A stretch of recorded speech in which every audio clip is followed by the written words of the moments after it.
السلام علیکم ناظرین، میں ہوں آپ کا میزبان اسماعیل جمال مسکراہٹ ٹی وی کی طرف سے۔ آج جو ہمارے ساتھ شخصیت موجود ہیں انہیں کون نہیں جانتا، بچہ بچہ انہیں جانتا ہے۔ حسیب پاشا صاحب المعروف ہامون جادوگر، آئیے ان سے سر بات کرتے ہیں اور آپ بھی سنیے کیا کہتے ہیں وہ۔ السلام علیکم سر۔ جی السلام علیکم، کیا حال ہے جناب؟ آپ ٹھیک ٹھاک؟ میں ٹھیک ٹھاک سر، آپ کیسے ہیں؟ آپ الحمدللہ، اللہ کا احسان کرم، آپ کی دعائیں۔ اچھا سر، جس دور میں ہم وہ دیکھا کرتے تھے اینک والا جن، اس وقت بچوں کو بڑی شدت سے انتظار رہتا تھا اس پروگرام کا، اور ہم بھی اس وقت بچے تھے تو ہم بھی بڑا شوق سے دیکھا کرتے تھے اور ہمارے لیے ایک نئی چیز تھی اس وقت۔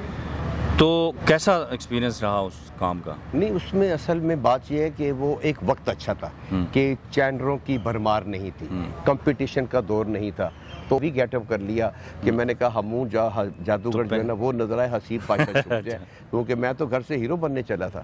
جب میں نے اتنا ہیوی گیٹ اپ کیا، کیمرے کے آگے گیا، ریکارڈنگ شروع ہوئی تو وہ سچ مچ کا جادوگر لگا۔ اس وقت تمام پروڈیوسروں نے، پی ٹی وی کے اسٹاف نے مجھے اپریشیٹ کیا کہ بڑا اچھا رول کیا یار، آپ نے زبردست جادوگر لگے۔ بعد پھر 2-3 قسطیں میں نے کی تھی، اور یعنی آپ نے وہ کریکٹر دل سے نہیں کیا؟ دل سے نہیں کیا، کیونکہ بچوں کا کردار کوئی بھی نہیں کرتا۔ میں کیا، آپ کے کوئی بھی بڑا آرٹسٹ جو تھا بل بطوری کا رول کرنے کے لیے کوئی آرٹسٹ تیار نہیں تھی، میرے والا کردار ادا کرنے کا کوئی تیار نہ تھا، ہم سب نئے تھے اس ڈرامے میں۔ زکوٹا جن میں ایک بڑا غریب سا بچہ چائے پلاتا تھا، اس کو رکھ لیا زکوٹا جن میں۔ بل بطوری ایک سادہ سی خاتون تھی، اللہ اللہ کرنے والی، کونے میں بیٹھی ہوتی تھی، کوئی نہیں پوچھتا تھا، میں چھوٹے چھوٹے رول کرتا تھا، ہم سب نئے تھے۔ لیکن اللہ میاں نے ہم سب پہ مہربانی کی، جب ہم نے کام کیا تو اس میں پھر بڑے بھی شامل ہو گئے، پھر اس میں سکندر شاہین بھی آئے، جمیل فخری بھی آئے، حاجی البیلا بھی آئے، جمیل بسمل بھی اس میں آئے، راشد نبوت بھی اس میں، کون کریکٹر ہے جو اس میں نہیں آیا؟ تمام جو ہمارے پروڈکٹ پرفارمنس تھے، جتنے بڑے بڑے لوگ تھے جن کو ہم گھٹنوں کو ہاتھ لگاتے تھے، سب نے اس ڈرامے میں کام کیا۔ لیکن اچھا سر، اس وقت کیا کام سفارش پہ ملا کرتا تھا؟ جیسے کہ آپ کہہ رہے ہیں کہ کوئی کرنے کو تیار نہیں تھا تو ہمیں مل گیا۔ اس وقت حفیظ طاہر صاحب کی پالیسی یہی تھی کہ میں اس ڈرامے میں نیک کردار ہی رکھوں، کیونکہ اگر ہامون جادو کا رول کوی خان صاحب کرتے تو لوگوں نے کہنا تھا یہ ہامون جادوگر نہیں، یہ کوی خان ہے۔ اس نے کہا کہ میں نئے جن جادوگر رکھوں تاکہ یہ پہچانے نہ جائیں، اور ان کا وہ جو فلسفہ تھا نئے والا وہ ہم پہ کام آ گیا، ہمیں چانس مل گیا اور ہٹ بھی ہو گئے، بعد میں وہ سارے لوگ شامل ہوئے۔ تو لوگ آپ کو پھر بغیر گیٹ اپ کے کس طرح پہچانتے تھے؟ نہیں، اس میں میرے اتنے کردار تھے کہ 200 کے قریب میں نے کردار کیے۔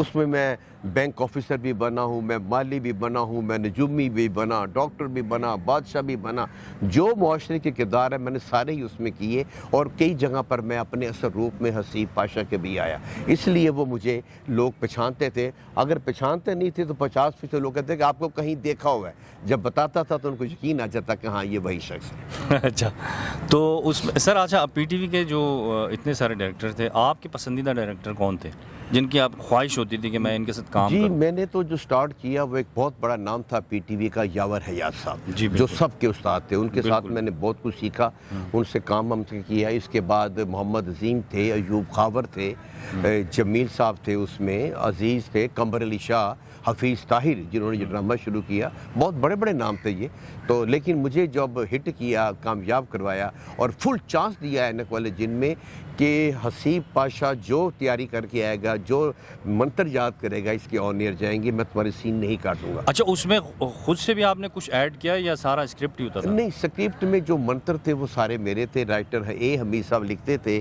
ہامون جادوگر منتر پڑھتا ہے بل بطوڑی آ جاتی ہے، ہامون جادوگر منتر پڑھتا ہے زکوٹا جن آ جاتا ہے، منتر نہیں لکھا ہوتا تھا۔ تو یہ آپ کی دریافت تھی؟ منتر جتنے بھی تھے وہ میں اس میں تیار کرتا تھا، منتروں کو، لفظوں کو الٹے سیدھے جوڑ کے، اور اپنے ڈرامے کا جو میرا ہوتا تھا نا کردار اور سچویشن، اس کی میری کوشش ہوتی تھی، مجھے اجازت تھی پروڈیوسر ڈائریکٹر کی طرف سے، ڈائریکٹر کی، کہ آپ اپنی ڈائریکشن خود کرو۔ تو میں اپنے سین کو خوبصورت بنانے کے لیے تو یہ آپ کو آمد کیسے ہوتی تھی کہ یہی ٹھیک رہے گا؟ یہ شوق تھا، الو ہیلو کوئی نہیں، اب آیا جی ہامون جادوگر جو ہے نا وہ کال ملاتا ہے، اب ہیلو ہیلو تو سارے کرتے ہیں، اب میں نے سوچا کہ جادوگر کیا کرے، میں نے الو جو ہے یہ ایک بڑے ذہین پرندے کا نام ہے، بڑا چلاک پرندہ ہے الو ہیلو، اور ہامون جادوگر بھی بڑا کننگ ہے، بڑا مکار تھا یہ۔ میں نے اس میں الو کو شامل کیا اور وہ منتر بھی بن گیا اور ہیلو ہیلو بھی بن گیا، اس میں الو ہیلو شامل کیا تو ایک نئی چیز بن گئی۔ اس میں اور کون سا کریکٹر تھا کہ بعد میں آپ کو خواہش ہو کہ یار کاش میں یہ والا کریکٹر میں کرتا؟ پہلی بات تو یہ ہے کہ میرا کریکٹر جو تھا بڑے لوگوں نے کاپی کرنے کی کوشش کی، لیکن وَتَعِزُّ مَن تَشَاءُ وَتُذِلُّ مَن تَشَاءُ، اللہ تعالیٰ نے مجھے بچوں کے اس رول میں عزت دی۔ میرے پسند کا جو کردار تھا وہ تھا امرو عیار کا، اچھا، ایاں نثار بٹ کا۔ مجھے وہ رول، جب کوئی مجھے کہتا ہے کہ آپ بڑے ڈرامے میں آپ چھائے ہوئے تھے، میں کہتا ہوں نہیں، میرا جو کردار تھا وہ نثار بٹ کا جو تھا امرو یار کا، مجھے وہ کردار بہت پسند تھا۔ اور جب وہ اور میں دونوں کردار آمنے سامنے آتے تھے تو ہمارے اس جو رول میں، اس سچویشن میں بڑی جان پڑتی تھی اور ایک یادگار ہمارا سین بن جاتے تھے۔ اچھا، یعنی کہ آپ کو ان کے ساتھ جب سین ہوتے تو مزہ آتا ہمارے تھا؟ بہت مزہ آتا تھا جب امرو یاد کے، کیونکہ وہ ان کے پاس بہت زیادہ خزانہ تھا الفاظ کا، منہ سے بانسری بجاتے تھے، ڈھولکی بجاتے تھے، آوازیں کئی قسم کی نکالتے تھے، تو ان کے ساتھ پھر میرا بھی بھلا ہو جاتا تھا اور ہمارا جو سین تھا وہ بڑا خوبصورت جاندار بن جاتا، جاندار ہو جاتا تھا۔ اچھا سر، اس سے پہلے کتنے پلے کیے آپ نے اور کون کون سے کیے؟ لا تعداد کیے ہیں، تقریباً ہر پروڈیوسر کے کیے ہیں، لیکن پہچان جو تھی وہ صرف اینک والا جن میں ہی بنی۔ بے شمار رول کیے میں نے، چھوٹے موٹے، وکیلوں کے، ڈاکٹروں کے، کئی کیے ہم نے، پنجابی، سرائکی، اردو، لانگ پلے، اپنا اشفاق احمد صاحب کے کئی طوطا کہانیاں وغیرہ، بند گلی، لیکن پہچان جو تھی وہ اینک والا جن میں ہامون جادوگر ہی کو ملی۔ تو پی ٹی وی تک آپ کی رسائی ہوئی کیسے؟ کیونکہ اس وقت تو خاصا مشکل ہوتا تھا اندر جانا ہے۔ بہت مشکل تھا۔ میں نے اس سے پہلے الف لیلہ کیا تھا۔ اچھا۔ اس میں ایک تو بڑا ہاتھ یہ تھا کہ ٹی وی اسٹیشن کی دیوار اور ڈی جی پی آر محکمہ تعلقات عامہ کی دیوار ایک ہی ہے۔ میں وہاں پر اس وقت ڈپٹی ڈائریکٹر تھا، اس طرف پی ٹی وی تھا۔ اکثر پی ٹی وی کے جو ہمارے پروڈیوسر تھے ہمارے پاس آتے تھے، چائے پیتے تھے، گپ شپ ہوتی تھی اور ہم کچھ، یعنی آپ کے لیے بہت آسانی؟ میرے لیے وہ جو دفتر تھا وہ میرے لیے باعث رحمت ثابت ہوا۔ وہیں سے اس وقت میں ڈی اے جی لاہور کا پی آر او تھا اور حفیظ طاہر صاحب نے مجھے اجازت دی ہوئی تھی کہ تم 4 بجے کے بعد آ جایا کرو، کیونکہ بڑی سینسٹیو پوسٹ تھی میری، تو میں 4 بجے کے بعد آتا تھا اور پھر رات 12 بجے تک ریکارڈنگ ہوتی تھی، اس سے پہلے وہ باقی کام کرتے تھے اور میں 4 بجے کے بعد تیار ہو کے بیٹھتا تھا، میرے سین وہ کرتے تھے اور میرے ساتھ انہوں نے مکمل تعاون کیا، رائٹر اور ڈائریکٹر نے، پروڈیوسر نے۔ شاید میری کامیابی میں ایک مین ہاتھ ان کا بھی ہے۔ تو اس کے بعد کوئی ایسا کردار ملا جو آپ کو کر کے مزہ آیا ہو اس کے کسی بعد اور پلے میں؟ نہیں، اس میں یہ ہے کہ اس سے بڑا کردار مجھ سے نہیں ہو سکتا اور نہ ہی کسی چینل کے پاس ہو سکتا ہے، نہ ہی شاید کسی پروڈیوسر یا رائٹر کے پاس اتنا بڑا کریکٹر ہو، نہ مجھ سے ہوگا۔ دیکھیں ہمارے عرفان کھوسر صاحب کتنے بڑے، کتنا کام کی ہے۔ ڈائریکٹ حوالدار وہ آج بھی ہٹ ہے، سونا چاندی آج بھی ہٹ ہے، اسی کردار میں پھنسے ہوئے۔ جان ریمبو ہمارے کتنے خوبصورت فنکار ہیں، ان کے اوپر چھاپ جان ریمبو کی لگ گئی۔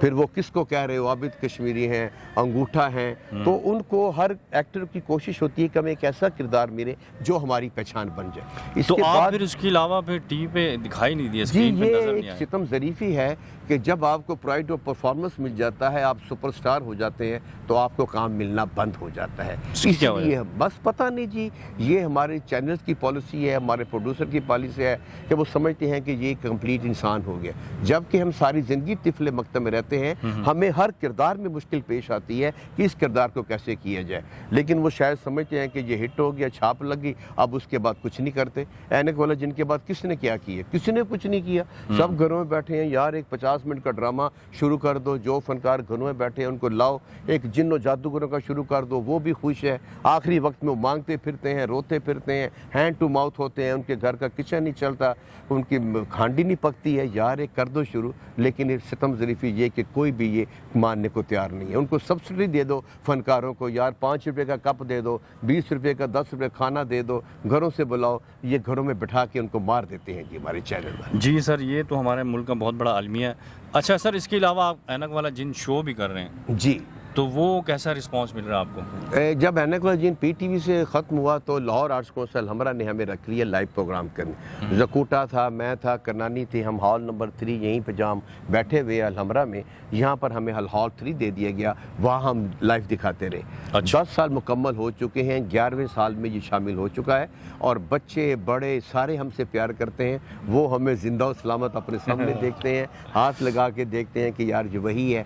مائیں جو ہیں، باپ جو ہیں، وہ بچوں کو رات کو یوٹیوب پہ دکھاتے ہیں اینک والا جن، صبح ہمارے ساتھ ملاتے ہیں کہ ہمارے دور میں یہ ڈرامہ ہٹ تھا، بچوں ہم ان کو دیکھ کر جوان ہوئے۔ اچھا سر، آپ کا فیوریٹ ڈرامہ اپنا کون سا ہے جو آپ کو خود کو پسند ہو؟ باب تو یہی ہے جس نے مجھے پہچان دی ہے، بتایا نا میں نے درجنوں ڈرامے کیے، بلکہ سینکڑوں میں چلے گئے ہوں گے، لیکن جس نے آپ کو شہرت دی ہے، جس سے آپ کا نام بنا ہے، پسندیدہ ایکٹر؟